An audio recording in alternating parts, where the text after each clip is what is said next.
अस्सलाम वालेकुम नाज़रीन, समाज प्रोग्राम सां गॾु मां आहियां तव्हांजी मेज़बान फराह शेख। नाज़रीन, अॼु असांजे प्रोग्राम जो मौज़ू आहे नौजवाननि सां कहिड़ा मसइला आहिनि। उन हवाले सां अॼु असां जिन महिमाननि खे दावत ॾिनी आहे उहे आहिनि नूर मोहम्मद बजीर साहब, पाण एग्ज़ीक्यूटिव डायरेक्टर SSP आहिनि, रुस्तम समेजो साहब, पाण नौजवान समाज सुधारक आहिनि, ऐं टियां असांजा गेस्ट आहिनि रमेश कुमार गुप्ता, पाण एडवोकेट आहिनि। तव्हां सभिनी खे समाज प्रोग्राम में भली कार चऊं था। नूर मोहम्मद साहब, तव्हां छा था ॾिसो, नौजवाननि सां अॼुकल्ह कहिड़ा मसइला आहिनि? हिन दौर में नौजवाननि सां तमामु घणा मसइला आहिनि। ख़ासि तौर ते नौजवाननि जे लाइ जेके बुनियादी शयूं हुजणु खपनि, उन जे लाइ एंटरटेनमेंट जूं सहूलियतूं हुजनि, उहे न आहिनि। नौजवान पंहिंजे जेको रोल हुजणु खपे, किरदारु हुजणु खपे, उन नौजवाननि खां हटी विया आहिनि। नौजवाननि जे लाइ तालीमी निज़ाम जेको रीढ़ जी हॾी आहे समाज जे लाइ, उहो तालीमी निज़ाम सॼो जेको आहे उहो तबाह थी चुको आहे। ऐं उन तालीमी निज़ाम में जेको सही माना में हुनजी तरबियत थियणु खपे, उहा तरबियत कान्हे।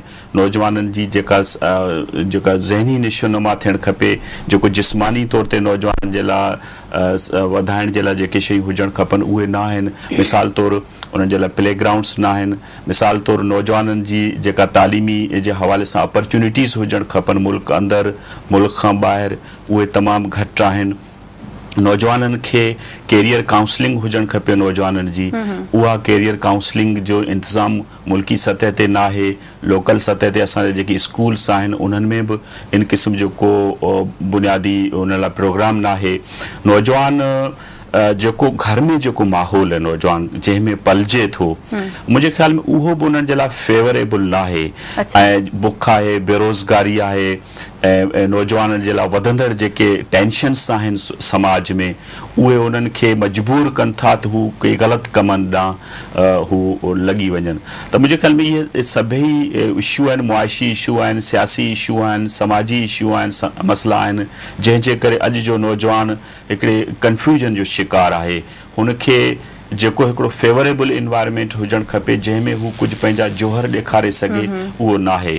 पर साॻी तौर ते असांजे नौजवान जो बि हिकिड़ो मटीरियलिस्टिक अप्रोच जेका आहे उहा थी चुकी आहे। मुंहिंजे ख़्याल में जेको जेतिरी मशीनरी वधी आहे, जेतिरी टेक्नोलॉजी वधी आहे, त हिकिड़ो समाजी पहलू, समाजी सोशल आस्पेक्ट जेको हुजणु खपे स्ट्रांग कंहिं बि समाज जे नौजवान जो, उहो कमज़ोर थींदो वञे पियो।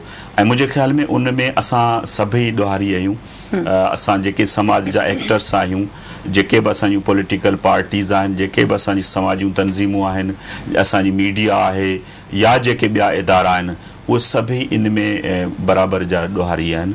ऐं इन लाइ उन्हनि ते सोचणु खपे ऐं नौजवाननि जे इश्यूज़ जेके करंट इश्यूज़ आहिनि, एम्प्लॉयमेंट जा, इकोनॉमी जा, समाजी, सियासी, उन ते नौजवाननि खे इन मां ॿाहिरि कढणु खपे। अच्छा, रुस्तम समेजो साहब, तव्हां छा चवंदा नौजवाननि सां अॼुकल्ह कहिड़ा मसइला आहिनि? बिल्कुलु, असांजे नूर साहब जी ॻाल्हि सां मुतफ़िक़ आहियूं। जेके नौजवाननि जा अहम मसइला आहिनि उन में जेकॾहिं नज़र अचे, जेकॾहिं सबबु ॼाणाइजे त उन में सभ खां पहिरीं नौजवाननि जा पंहिंजो मसइला पाण क्रिएट कया आहिनि, प्लस में मुआशरती जेके शयूं आहिनि उन्हनि जे करे नौजवाननि लाइ मसइला पैदा थिया आहिनि। पहिरियों मसइलो आहे बेरोज़गारी। नौजवान बेरोज़गारी जो मसइलो आहे, समाजी अणबराबरी जेका जो माहौल जेको पैदा थियो, उहो बि हिकिड़ो नौजवान लाइ अहम मसइलो आहे। उनखां अलावा जेके सिफ़ारिशी कल्चर आहे, उहो उन बि नौजवाननि लाइ हिकिड़ा मसइला पैदा कया आहिनि। ऐं पोइ माण्हू पंहिंजो जेको डायरेक्शन आहे, जेको पंहिंजो टारगेट ठाहिनि था नौजवान, जेको पंहिंजो एम ऑफ लाइफ ठाहिनि था, हुतां थिड़ी था वञनि, त पोइ हुननि लाइ हर शइ, हर घड़ी, हर लम्हो उन लाइ हिकिड़ो मसइलो आहे। त नौजवान राइट पाथ ते न आहिनि हिन वक़्तु, हुननि लाइ प्लानिंग न आहे थियल पाण वटि। सभ खां वॾो मसइलो मुंहिंजी नज़र में उहो ई आहे त स्टेट खे उन्हनि जे लाइ ईंदड़ 5 सालनि जो, 10 सालनि जो प्लान न आहे। इहो नौजवाननि लाइ मसइलो आहे। ऐं ॿियो जेका समाजी अणबराबरी आहे, त वॾेरे जो, ज़मीदार जो प्लानिंग केरु करे? गवर्नमेंट करे, या जेके NGOs आहिनि या सिविल सोसाइटी आहे, उहा त हिकिड़ो गैप फिल करण लाइ अचे थी ऐं पोइ वापसि वेंदी हली। मेन जेको रोल आहे उहो गवर्नमेंट जो आहे, स्टेट जो आहे। उनखे करे त प्लानिंग करे ऐं इन्हनि जो जेके मसइला आहिनि उन्हनि खे हाईलाइट करे, उन्हनि जा सोल्यूशन ॻोल्हे ऐं उन्हनि जो हल कढे। उहो न पियो थिए। वॾे में वॾो मसइलो इहो ई आहे त माण्हू नौजवाननि खे जंहिं जाइ ते हुजणु खपे, जंहिं लेवल ते उन्हनि खे सोचणु खपे, उहो उन ट्रैक ते न आहिनि। अच्छा रमेश, तव्हां छा चवंदा नौजवाननि सां कहिड़ा मसइला आहिनि? मुंहिंजे ख़्याल में जेको वॾे में वॾो मसइलो आहे उहो बेरोज़गारी जो मसइलो आहे नौजवाननि सां।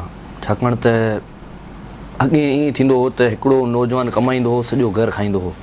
हींअर असां वटि सूरत हाल इहा आहे त 5 घर जा भाती कमाइनि था तॾहिं माना पूरी नथी थिए। हुन सूरत हाल में जेकॾहिं असां वटि अहिड़ी गंभीर बेरोज़गारी हुजे त इहा तमामु हिकिड़ी पिचदा ॻाल्हि आहे। ऐं तव्हां ॾिसो फ़र्द हुजनि, क़ौमूं हुजनि या घर हुजनि, मुआशी जेको सिस्टम हूंदो उहो मेन किरदारु अदा कंदो आहे। हींअर आऊं या ज़ाती तौर ते जेकॾहिं मूंखे खाइण लाइ पैसा न हूंदा, मूंखे पाइण लाइ पैसा न हूंदा त मुंहिंजूं जेके बि सलाहियतूं हूंदियूं उहे रायगान थींदियूं। ऐं सभिनी शयुनि खां हटी करे पहिरीं इहो सोचींसि त मूंखे पंहिंजे घर मुंहिंजा माउ पीउ आहिनि, मुंहिंजा भाइर आहिनि, मूंखे उन्हनि जे लाइ कुझु करिणो आहे। जेकॾहिं पहिरीं बुनियादी शर्त इहो त गवर्नमेंट जो जेको मेन किरदारु हुअणु घुरिजे त हिकिड़ो मुआशी निज़ाम ॾे सोसाइटी खे। उनखां पोइ तइलीमी मसइला आहिनि। तव्हां ॾिसो यूनाइटेड नेशन जे चार्टर मूजिबि के जेके ज़रूरतूं हूंदियूं आहिनि, जेके इंसानी बुनियादी ज़रूरतूं हूंदियूं आहिनि, जंहिंमें तइलीम, कपिड़ो, लटो, खाधो पीतो, असां वटि माना का बि शइ माना गवर्नमेंट जे तरफ़ां अवेलेबल न आहे। गुरबत बि आहे त गवर्नमेंट पंहिंजो रोल प्ले न पई करे।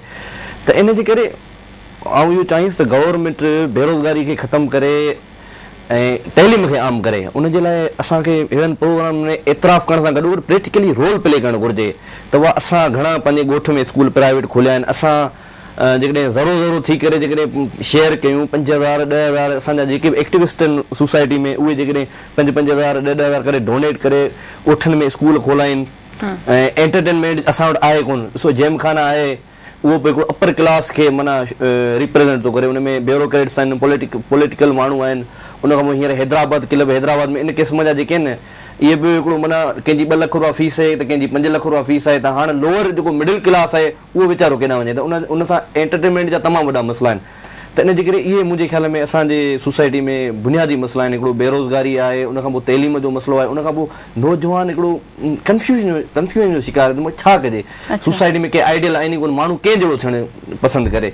केरु आहिनि आइडियल? ॾिसो क़ौमुनि खे कहिड़ा फ़ाइदा, असांजे सिंध खे कहिड़ा फ़ाइदा थियनि, नौजवाननि खे कहिड़ा फ़ाइदा थियनि।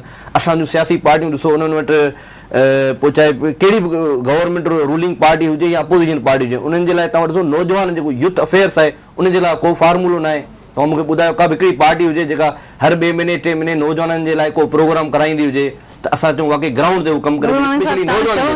नौजवान लाइ को आइडियल न आहे अॻियां जंहिंखे फॉलो कनि। ॾिसो पोइ तारीख़ जेकॾहिं असां दोहराईंदासीं त पास्ट में त तमामु वॾा असां वटि मिसाल मौजूदु आहिनि जिन खे असां जेकॾहिं पढ़ूं, उन्हनि जी केस स्टडीज़ ॾिसूं त असांजे लाइ हिकिड़ो रहनुमा थी सघनि था। उहे माण्हू उहे असांजा आइडियल थी सघनि था। मौजूदा सिस्टम में असांखे मायूस कुन ज़रूरु कुझु माण्हुनि कयो आहे जेके असां बचपन में जिन खे आइडियल सम्झंदा हुआसीं। मिसाल तौरु त उन्हनि जे जेको ज़ाती किरदार आहिनि या उन्हनि जा या उन्हनि जेको अॻिते हली असांखे मायूस कयो आहे। पर वरी बि ईअं न आहे त सफ़ा माठ थी वई आहे, रुञ मारड़ अञा बि अचे पई। अञा बि असांजे समाज में जेकॾहिं असां ॻोल्हींदासीं त काफ़ी इंस्पायरिंग माण्हू आहिनि, हर शोबे में आहिनि, मीडिया में आहिनि, पॉलिटिकल पार्टीज़ में आहिनि ऐं असांजे समाजी इदारनि में आहिनि। उन्हनि मां चंद ॻणनि अंगनि ते ॻणनि जेतिरा माण्हू अञा बि असां वटि मौजूदु आहिनि। पर असुल में ॻाल्हि छा आहे त उन्हनि ताईं, उन्हनि जी मालूमात ताईं असांजी रसाई हुजे ऐं असांजो बि रवैयो हुजे जो उन्हनि जे असां शयुनि मां सिखूं। मिसाल तौरु आउं ॾियां त कल्ह कुझु ॾींहं अॻु में हिकिड़े सां मुलाक़ात थी डॉक्टर साबिर माइकल सां। डॉक्टर साबिर माइकल हिकिड़े जेके ॿुहारी कंदा आहिनि स्वीपर जो कम्यूनिटी आहे, इन सां उनजो तालुक़ु ऐं ब्लाइंड आहे, अखियुनि सां नथो पियो ॾिसे। पर हुन जी PhD कई हाणे ह्यूमन राइट्स में ऐं कल्ह वियो पियो कैनेडा तरबियत जे लाइ। मुंहिंजे लाइ इंस्पायरिंग हुई इहा शइ ॾिसी त जेके मूंखे ख़ुदा ताला सलाहियतूं ॾिनियूं आहिनि ऐं मूं हिन दुनिया में छा कयो, हुन जी पंहिंजी डिग्निटी केतिरी वधी आहे, हुन जी इज़त केतिरी वधी आहे, हुन केतिरो पंहिंजो किरदारु जेको सो सोसाइटी में निभाए पियो। हू अमेरिका सां नेगोसिएशन जे लाइ बि तयारु आहे। हू सदर ओबामा खे बि ख़त लिखंदो आहे त हीअ शयूं आहिनि जिन सां आउं डिसएग्री करियां थो। हू हिकिड़ो रोल मॉडल तौर ते माण्हुनि में थी उभरियो आहे। त इन क़िस्म जो मूं हिकिड़ो माण्हू जो मिसाल ॾिनो। इन क़िस्म जा असां ॻोल्हियूं त खोड़ असां वटि रोल मॉडल थी सघनि था। पर ॻाल्हि इहा आहे त असांजे लाइ इंस्पायरेशन कहिड़ी ॻाल्हि में आहे? असांजी इंस्पायरेशन IIT जे शोबे में आहे, असांजे लाइ इंस्पायरेशन सिहत जे शोबे में आहे, मीडिया जे शोबे में आहे, असां कहिड़े शोबे सां तालुक़ु रखूं था ऐं असांजी जेका आइडियल नज़रियाती जेको पहलू हुजे उहो कहिड़ो आहे। अॻे माण्हुनि जी चूंड थींदी हुई, उन जा मयार हूंदा हुआ नज़रियाती, अॻे माण्हुनि जा हूंदा हुआ जेके मज़ाहमती किरदार आहिनि, अॻे माण्हुनि जा मयार हूंदा हुआ त हू समाज में केतिरो कंट्रीब्यूट कनि पिया ऐं पंहिंजी जान पंहिंजी ज़िंदगी वक़ुफ़ करे ऐं हिकिड़ो पंहिंजो पाण खे हिकिड़ो बदिलाए, सोसाइटी खे बदिलाइण जे लाइ हुननि पंहिंजो रवैयो, जेके मिस्किन जान ख़ान खोसो आहे, रूपलो कोहली आहे, या जेके ॿिया पोइ तारीख़ में माण्हू थी गुज़रिया आहिनि, असांखे जेकॾहिं सिखूं त असांजे सिखण जे लाइ उन्हनि जा किरदार काफ़ी आहिनि जंहिंसां। अच्छा रुस्तम ज़मीन जो साहब, कहिड़ा सबब आहिनि जो नौजवान पंहिंजे मुस्तक़बिल लाइ संजीदा न आहे? उन्हनि जा कई असबाब आहिनि, ऐं हितां ई शुरूआति कंदुसि जितां ॻाल्हि दोस्तनि छॾी आहे। इंस्पायरेशन ट्रेंड जेको आहे उहो ॾुखे में ॾुखी ॻाल्हि इहा जेको पंहिंजे ख़ासि तौर असांजे सिंधी नौजवाननि में आहे, सिंध में आहे, त असां इंस्पायर ॿाहिरि को अंग्रेज़ को गोरो अचे ऐं ॿाहिरां को माण्हू अचे त हुन सां जल्दी मुतासिर थींदा आहियूं, या को हाई क्लास असांजो ऑफिसर अचे थो त हुनजी ॻाल्हि असां ट्रेंड करे हू असांखे आइडियल थींदे देरि कोन थो करे। मिस्किन ख़ान जान खान, जीअं नूर साहिबु फरमायो त मिस्किन जान ख़ान खोसो आहे, जेके इहे किरदार हुआ, ग़रीब किरदार हुआ, जेके ग्रास रूट लेवल जा किरदार हुआ, छा हेॾा किरदार असांखे नज़र कोन था अचनि। असांजे हर उस्ताद जेका असां पढ़िया आहियूं उन खां वठी अॼु ॾींहुं ताईं नूर साहिबु मुंहिंजो आइडियल आहे, रऊफ़ चांडियो वेठो आहे, मिसाल तौरु उन्हनि में शयूं कुझु अहिड़ियूं आहिनि, ॾिसो त तव्हांजी आइडियोलॉजी सां मुंसलिक हूंदियूं। असां सिर्फ़ु मुतासिर थींदा आहियूं ॿाहिरां जेको माण्हू अचे, फॉरेन कंट्रीज़ मां को माण्हू अचे, उहो जेको उन सां जल्दी मुतासिर।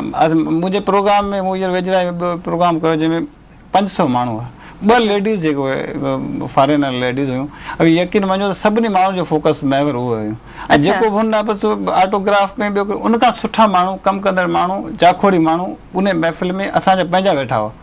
हिकिड़ो टीचर जी हिकिड़े हारी जी सूरत में, हिकिड़े प्रैक्टिशनर जे सूरत में, हिकिड़े वकील जी सूरत में, हिकिड़े जेको समाज सुधारक जी सूरत में असां वटि माण्हू मौजूदु आहिनि। असांजे हर NGO लेवल जेके दोस्त NGO सोशल सेक्टर में कमु पिया कनि, उनखां अलावा जेके सोशल सेक्टर खां अलावा बि न आहिनि, कमु कनि पिया, असांजे लाइ आइडियल जिथे किथे मौजूदु आहे।